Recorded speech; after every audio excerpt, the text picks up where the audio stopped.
Here with Damian Raper to provide an update on several players' injuries concerns. Damian, let's start with Callum Mills. Where's he at the moment? So Callum is still rehabilitating from his plantar fascia tear. Obviously, he sustained that back in February. He was running really well in joggers, progressing through a straight line, building some good speed and volume. Last week, he introduced some football skills. We'd planned to progress his skills on Sunday. We just had to modify that session, so we're expecting Callum to then complete some training with the team this week. When you say training, just talk us through exactly what Callum's got planned for this week.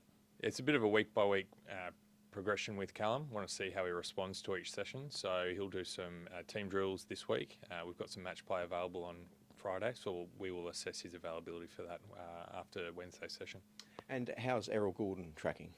Errol's 9 weeks since his operation now. He started running on the Ultra G, which is our anti-gravity treadmill, and we expect to see him running over ground this week. Sam Wicks was a late withdrawal with a calf. Where's he at? Sam pulled up tight from our main training session last Friday. We had a scan which confirmed he had a very low-grade soleus strain, so we removed him from the game. And what about Ben Patton, removed at half-time against Gold Coast? Where's he at?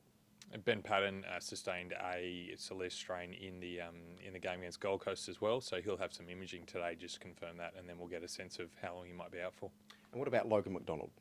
A bit of a complicated one with Logan. So he reported some ankle pain last week after the VFL match. We did some imaging. We found that he had a stress fracture of his fibula, which is one of the bones in the lower leg.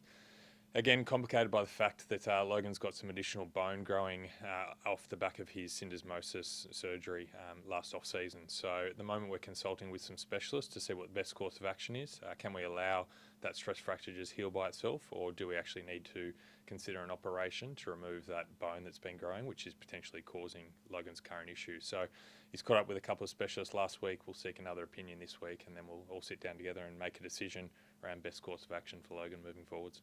Damian, thank you. Thank you, Tom.